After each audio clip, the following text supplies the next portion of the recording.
Magandang araw mga kabarangay BK. Welcome to another episode of Real Talk with Doc.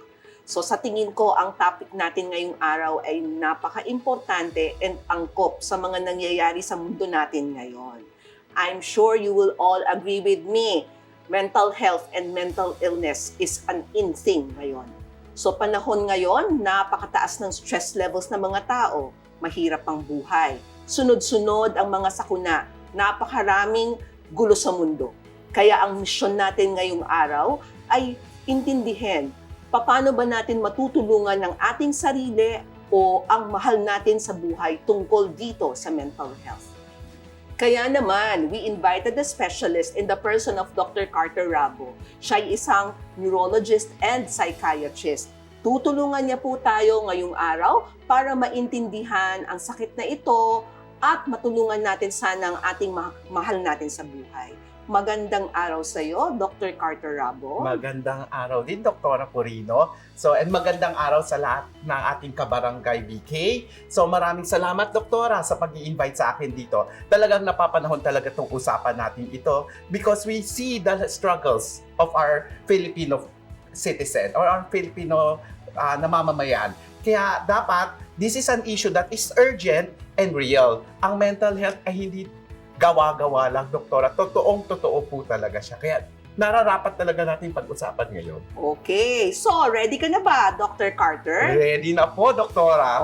Okay. Mag-start na po tayo sa una nating tanong.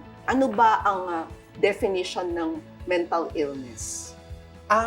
By the word itself, illness siya. So it is a condition debilitating itself. So talagang malaki ang impact nito because it affects our pag-iisip, emotional regulation, as well as behavior. So talagang may impact to sa pag-iisip natin. Pero hindi lahat porke doktor sinabihan nating mental illness kasi sakit ito, merong basis tayo dito. At tinatawag nating basis dito, yung tinatawag nating Diagnostic and Statistical Manual for Mental Illness. So hindi po siya basta-basta sasabihin mo lang, ay, depressed ako, ay, psychotic ako. So ang important lang dyan sa sinasabi nating mga mental illness na yan is two things.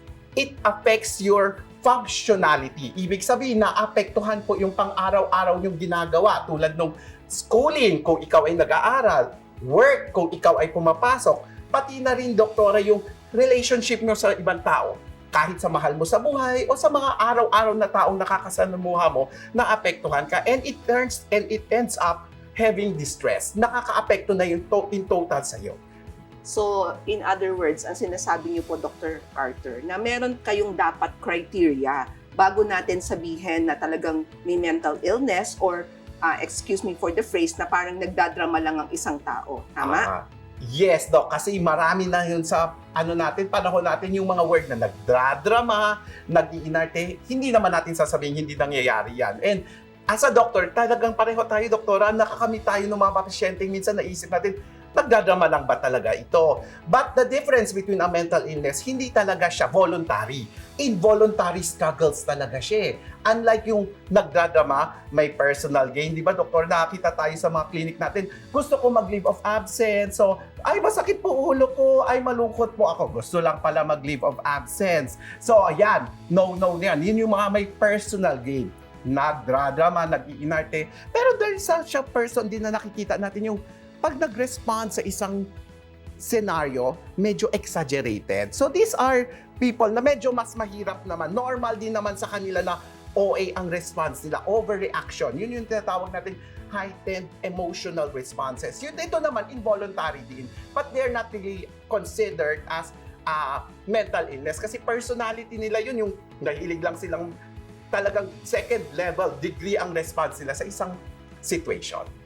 Okay, so I think like alam natin na tumataas yung incidence or prevalence ng mental illness ngayon. Meron bang mga specific na rason kung bakit ito nangyayari? Well, Doktora, sa akin personally, I think everybody would agree with the idea na tumataas ang mental illness because of many factors. Pero ang isa sa mga idea natin is that mas aware na ang tao about mental illness. So, in general, hindi naman talaga siya tumataas, but naa-unmask ang dating mga idea na dati, hindi tayo nagsasabi.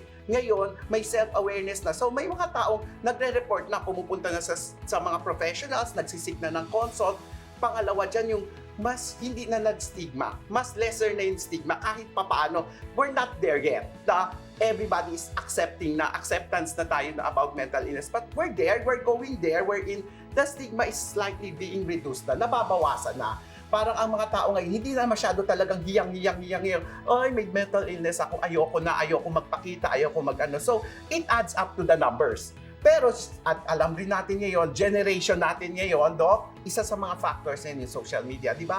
Kapag nakakita ka ng, wow, ang ganda ng bag, doktora, di ba? Puso yan. Kahit naman ako, maraming nakikita. Unboxing. Yes, yung mga unboxing na yan. Nafe-feel mo, bakit ganito lang sa akin?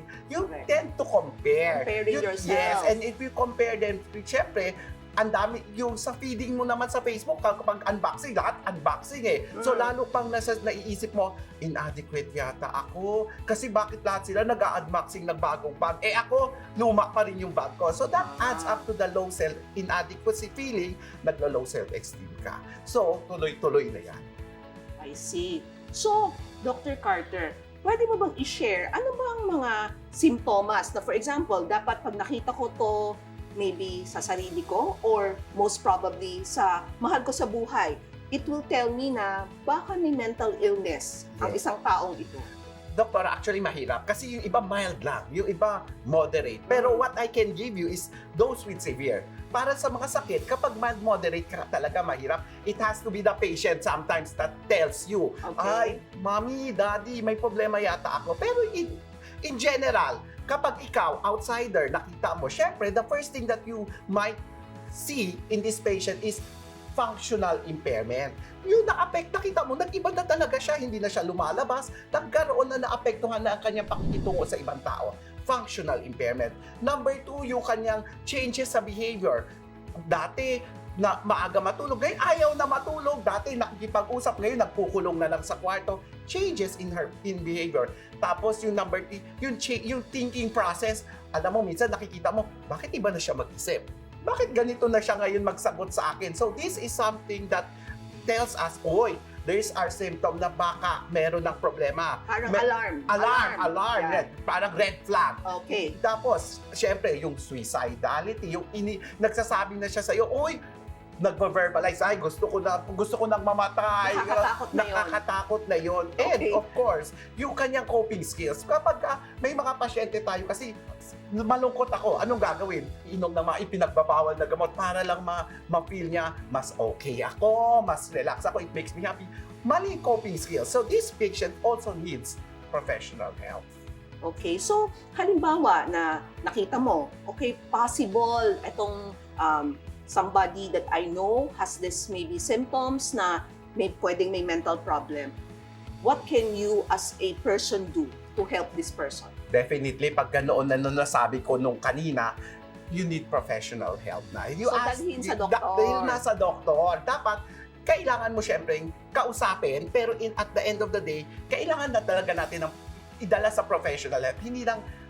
Meron naman tulong eh. Bakit sosolohin mo? Lalo na pag ganitong alam mo, medyo nandoon na siya sa puntong hindi mo na rin alam ang gagawin mo. Bakit natin hindi kasi ganoon kadaling tulungan ang isang taong may mental illness? Kailangan kahit papaano professional help pa rin. Okay, so dalhin sa mga doktor na tulad mo, tama? Okay. Hindi naman kahit kanino, doktora, basta marunong. Okay, but halimbawa, pumunta ang pasyente sa'yo, lahat ba ng pasyenteng may mental illness ay binibigyan agad ng gamot? Yan lang ba ang pwedeng ma-offer sa kanila? Yan yung minsan dilema ng mga gustong magpa-check up kasi minsan they don't wanna drink medicines. Kung tutuusin, maraming ways to treat patients with mental illness. Siyempre, ang una nating iniisip talaga, depende sa sitwasyon, case-to-case basis. Pero kung ang pasyente is nagwawala na, magulo na ang isipan, may risk na for suicidality, hindi mo naman pwedeng sabing kausapin mo lang muna.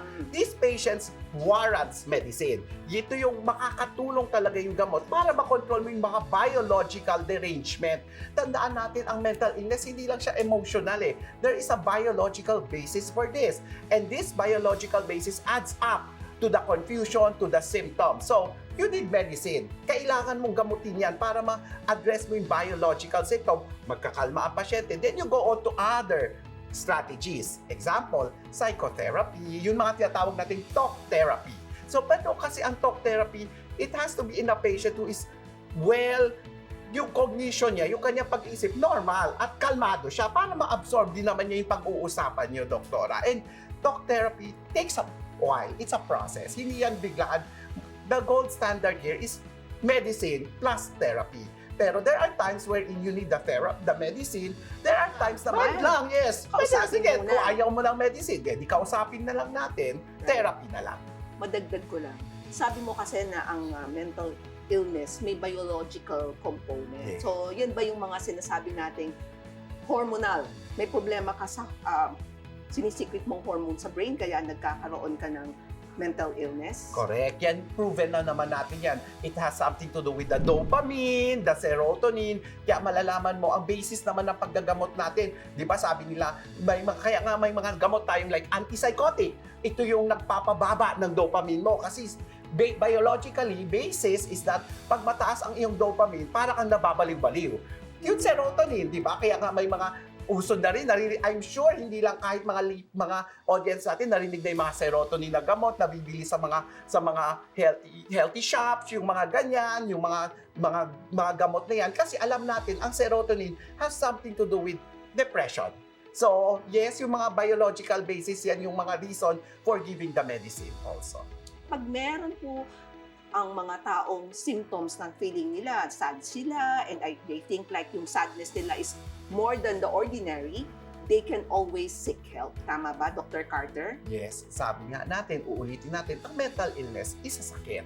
So, the earlier you go to a doctor and seek help, hindi na natin mapapalala ang simptomas. Hindi na tayo aabot sa I want to kill myself, I want to do these bad things, kasi naagapan natin. So, yeah, I think that's correct, Doktora. Okay, so everyone, kailangan tandaan natin, pag meron kayong mga nararamdaman na kakaiba, or I think like it's normal to be sad sometimes, but if you think like talagang medyo grabe yung kalungkutan mo, huwag kang mahiyang pumunta and seek for help.